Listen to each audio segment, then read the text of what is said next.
In this episode, I go through almost everything you need to know about four-wheel disc brake swaps on Fox Body Fords.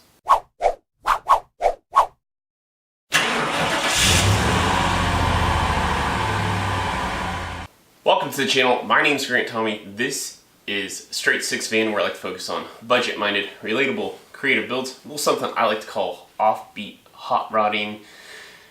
And today, I'm just going to warn you guys up front. This is going to be a very long episode. It's going to be super tech intense. So I think probably not going to be the best episode for my regular subscribers because it's going to be really long and drawn out. It's going to be a lot of me talking.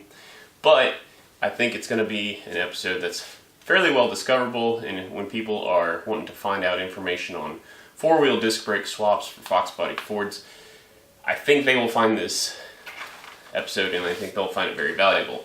So basically, I'm going to go through all of what I've learned on Project Fairmont. As you guys know, the last upload, we got the brakes to work, but they still don't work quite the way they need to. So I think I've discovered what that is, and so basically today what I want to do is walk through the different ways that Ford created four-wheel disc brake Fox Body Fords.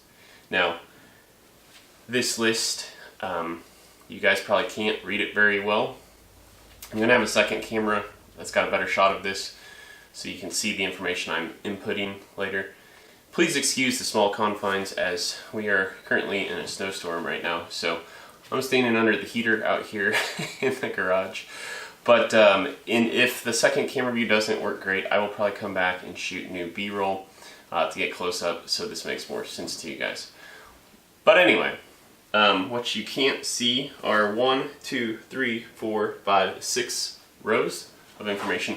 The final row is making a comparison to the SN95 generation Ford Mustangs. That's the next generation past Fox Body Mustangs that you can swap over components from that generation onto your Fox Body, and so that's the final row as a point of comparison.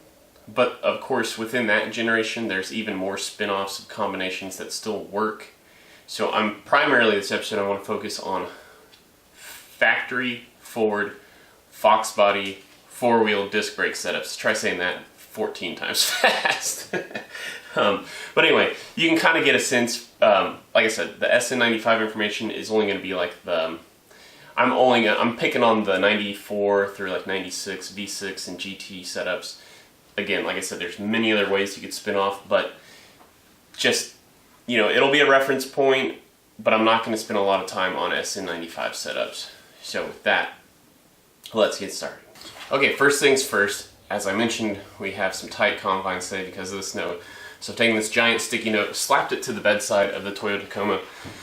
If you are a long-time subscriber, you know Project Fairmont is booted to the driveway. So it's going to be nice tomorrow because we're supposed to get a little bit of an ice storm on top of the snow we're getting to not have to worry about scraping the windshield on the Tacoma. But anyway, for starters, I want to talk about, we have those 6 different rows I mentioned earlier.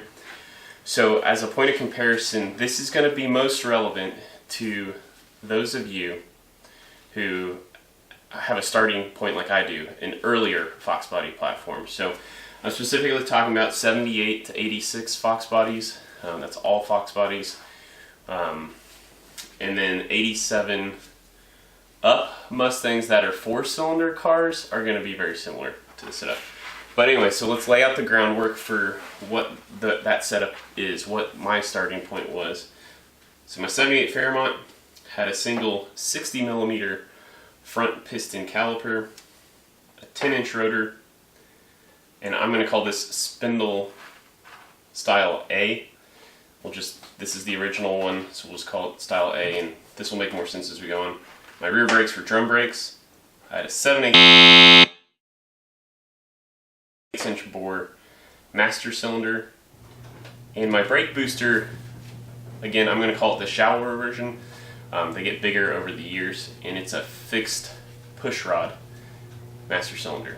So to bring up to speed where I'm at, 78 Ford Fairmont, single 60 millimeter front piston, 10-inch Ranger rotors, 5 lug. That's how I've elected to do the 5 lug swap to date. Spindle style A. In the back, as you know, I have an 8.8 from a 1991 Lincoln Mark 7, which has a single piston, 45 millimeter Varga style caliper. That's a brand name, by the way. A 1-inch bore master cylinder. It's the M1858, so we'll write that in.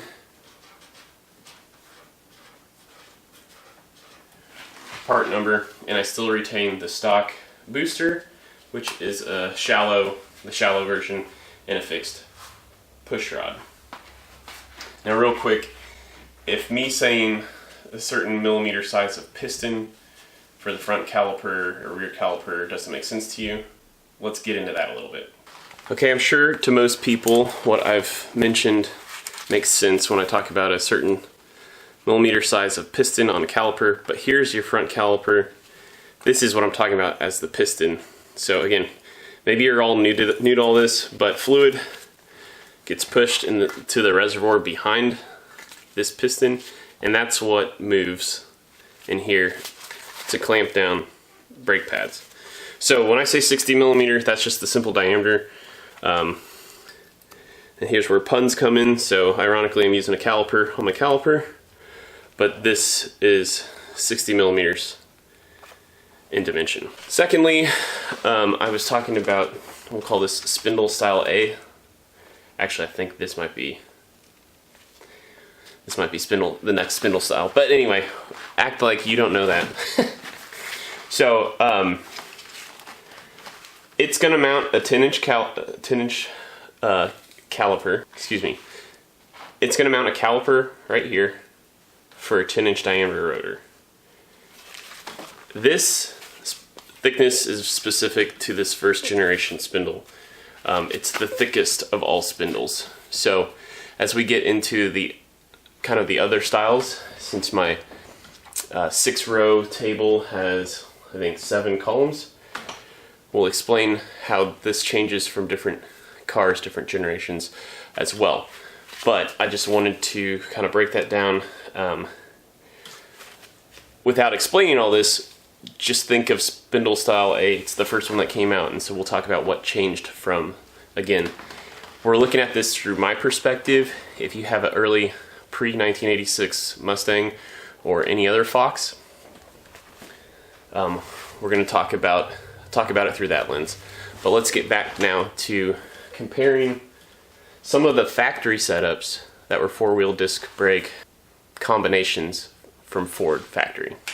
Okay, the first factory Ford 4-wheel disc brake setup for a Fox body that I want to talk about, that cracks me up how many F's are in that alliteration,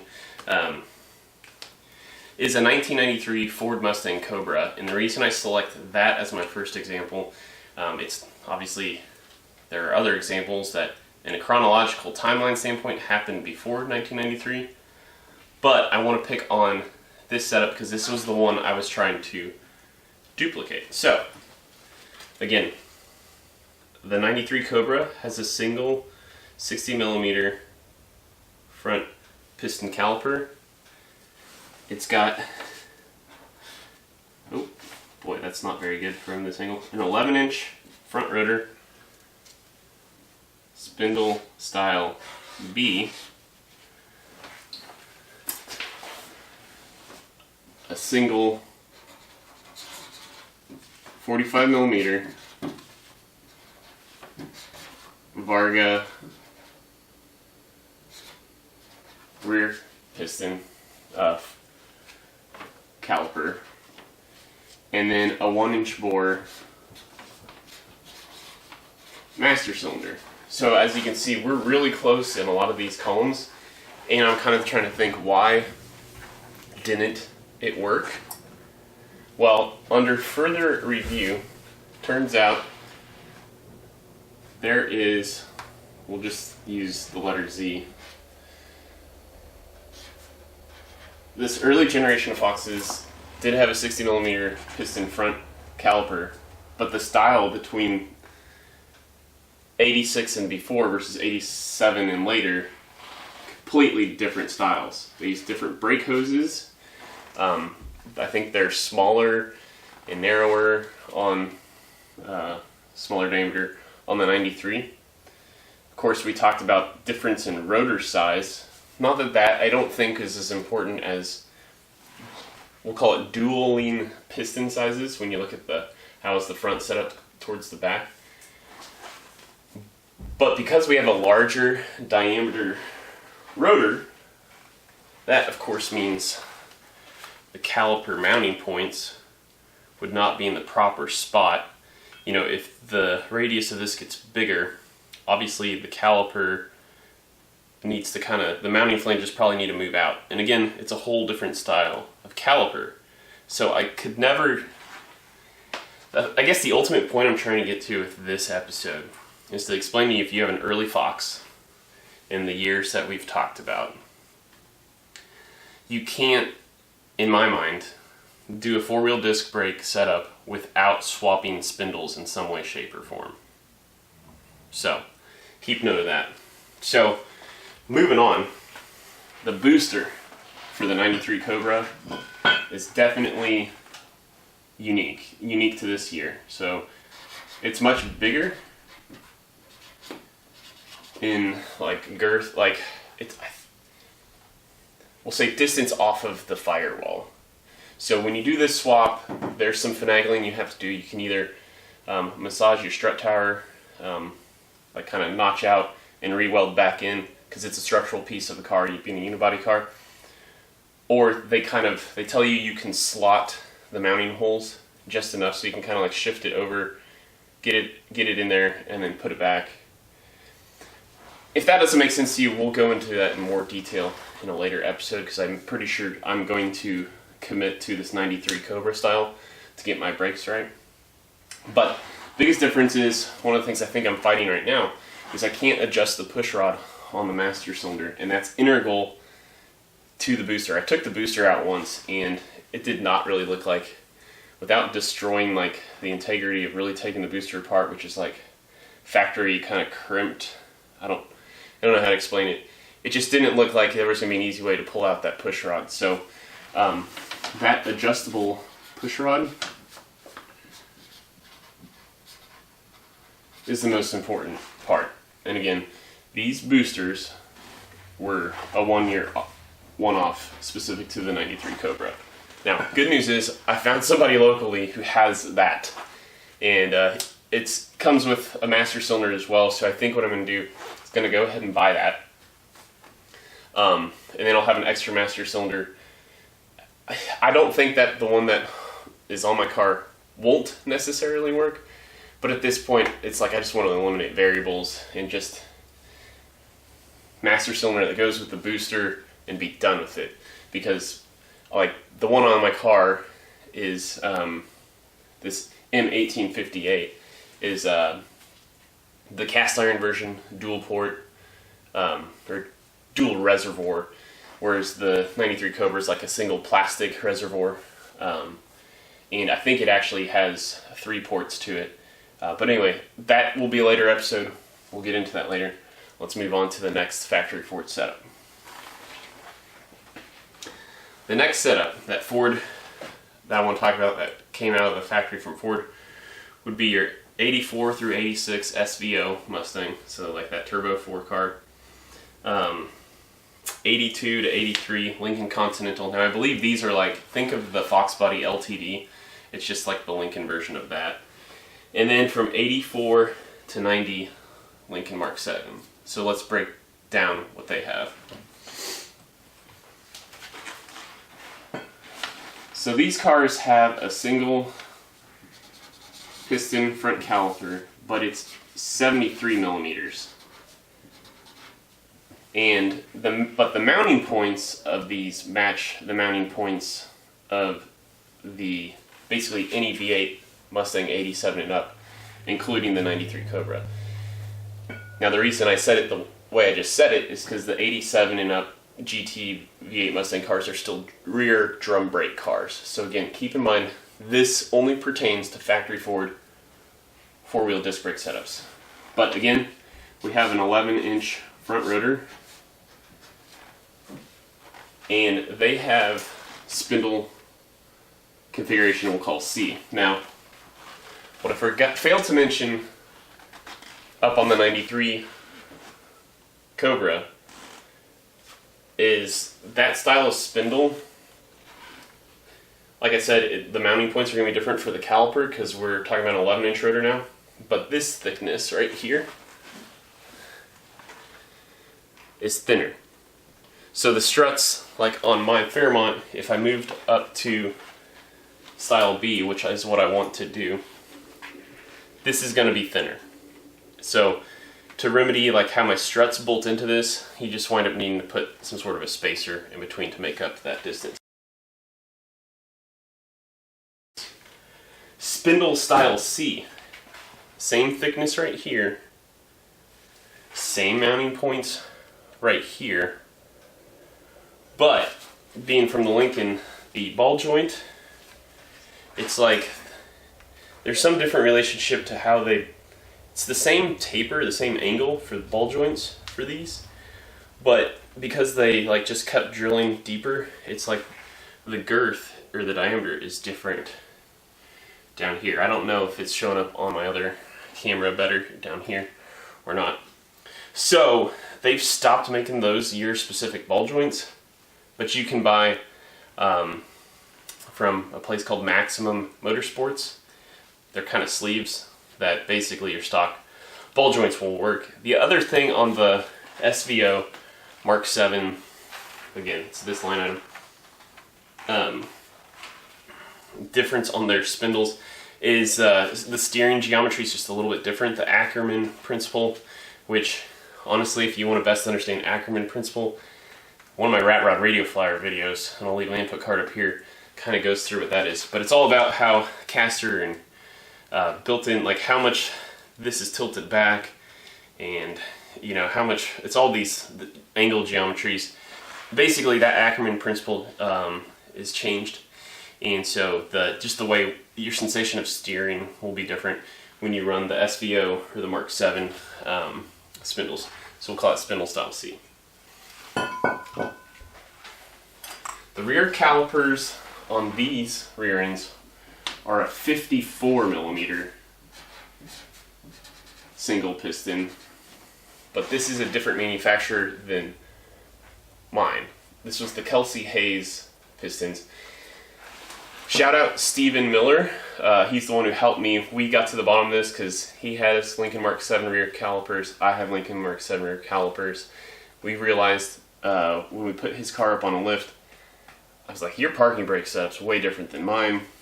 That's what ultimately helped me figure that out, because that information, this is the one piece I want to probably stress the most.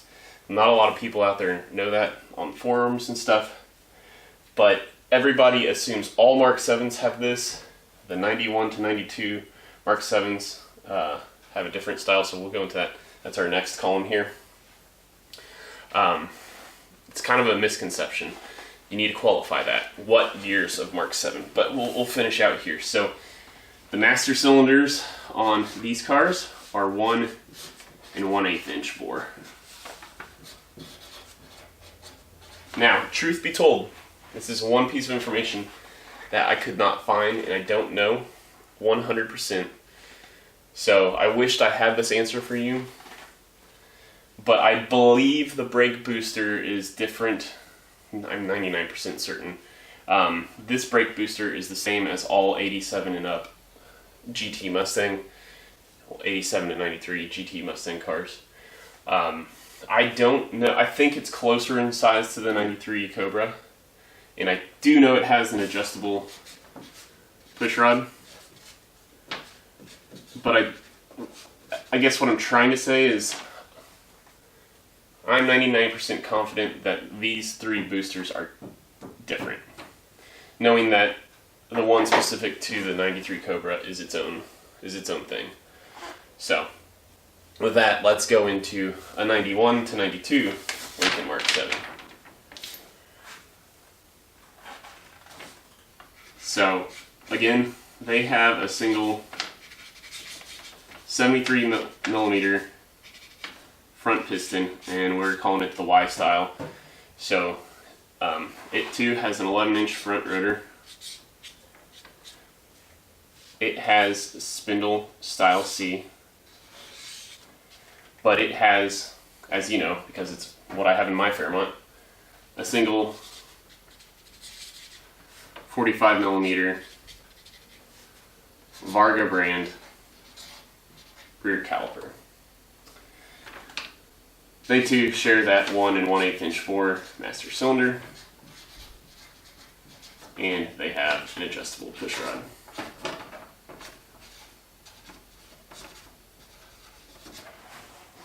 Now, lastly, as I mentioned, just barely scratching the surface on SN95 cars. This is, best to my knowledge, 94 to 96 V6 and V8 cars. Again, giant asterisks here. I'm not trying to cover that whole generation because I know that generation goes all the way till 2004.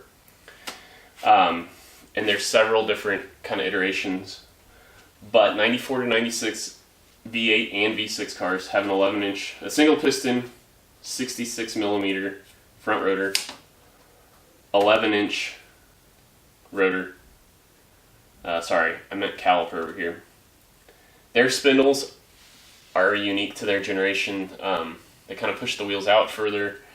They're different than Fox Bodies, but they bolt up. It's pretty well documented, so I don't think I'm breaking any new ground there.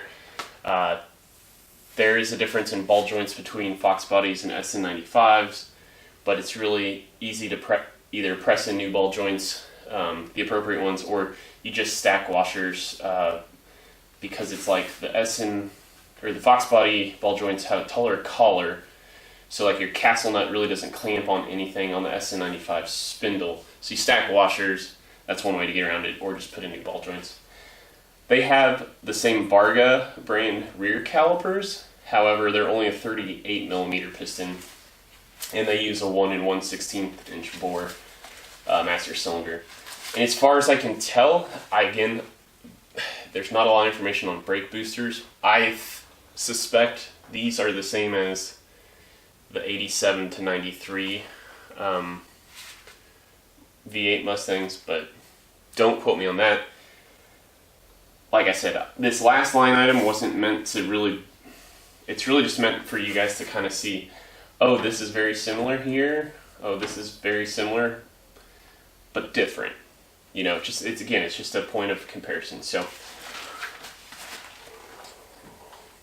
with that, we'll finish back up, kind of focusing back on why the 93 Cobra is the one I want to go after. For one, the spindles are going to bolt up without any goofy ball joint things, since I already pressed in new ball joints when I did the Ranger rotors. We line up here. We line up here. From all my research, I can tell I really need an adjustable pushrod. Now on the 11-inch front rotor, another appealing part about these rotors, as I understand it, the way these rotors were manufactured is like if you laid the two rotors down side by side, mine and this one, this would have 3/4 of an inch further like projection, which would help me eliminate those 1-inch spacers I have on the car right now. So that's what makes this line very appealing. So, in conclusion, I guess what I want to say is that if you're thinking of doing a 4-wheel disc brake swap for your early Fox Body, there's no way around doing it without doing a spindle swap. I think I mentioned that earlier, but just know that going in.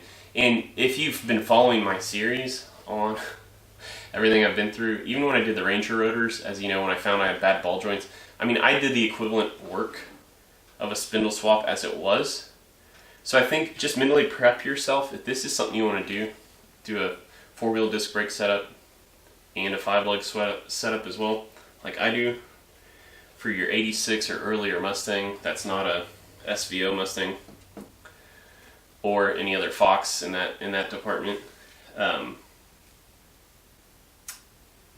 just mentally prep yourself to do a spindle swap and know that going in. So now if you want to do a 5-leg swap and you want to retain rear drums, the Ranger rotor is a great option. And by the way, I'll go ahead and use this opportunity to say those parts will be for sale. So if you're interested in that, I will gladly sell you those parts, along with some front calipers that are going to have new brake hoses. Because if I go this route, the 93 Cobra, I'm going to have to get new brake hoses. So anyway, hit me up, leave me a comment, and we can work a deal out there. One last thing I wanted to say is that 83 to 88 T-Birds and Cougars followed the early Fox Body column here, except for your Turbo Coupes. So I should have written this down. I don't remember which one they match. I don't remember if it's just the simple, I don't remember if they're a rear disc car or not, but just know that their front spindles are different. 87 to 88 Thunderbird Turbo Coupes have a different front spindle than that one. I want to say they're drum brake cars, but again, that's why I'm titling this Almost Everything You Need to Know About Fox Body 4-wheel disc brake setups. So with that, I guess we'll close it down. If you made it all the way to the end, first off, thank you. It's a little different style for me. I don't like doing videos this long-winded, just me talking, but I think you kind of have to do that when you're really getting into specifics about things like this. And for as much as I've struggled through my brake setup, anything I could do to help the next person, I'm glad to do it. If there's some piece of information you feel I critically left out, feel free to comment below. I just ask you to do it in a cordial way. I would really appreciate that. I'm no super expert, but I did also want to say a great resource to cross-reference everything through is Maximum Motorsports. I'll leave a link to their website in the description below. This video is not sponsored by them in any way, shape, or form. I just know they're a wealth of knowledge when it comes to brake and suspension stuff for Fox Body Fords. So definitely consider checking them out. But yeah, let's just have a dialogue from this point forward on if I got something wrong, I'm not afraid to admit I got it wrong. Unfortunately, it might not be in this video, but at least I'm throwing this disclaimer out. Spent a lot of time, I wish, similar to like the conversation on the brake boosters, I wish I had more information on those, but it's just hard to find information on the brake boosters. It is what it is. So anyway, this is sort of a Uncle Tony's Garage style video. Sometimes he just sits in front of a camera and talks techie tech. I am wearing one of my 3060s 198 t-shirts, which is kind of paying homage to the old Mopar Slant 6. So if you want one of those, check out the link in my Spreadshirt store below, pick you up one of those. Otherwise, if you found great value out of this, if you're a Fox Body guy trying to figure out your own 4-wheel disc brake setup, consider sharing this on some forum, or consider liking this video. That's all I ask. Otherwise, comment, subscribe. Till next time, peace out.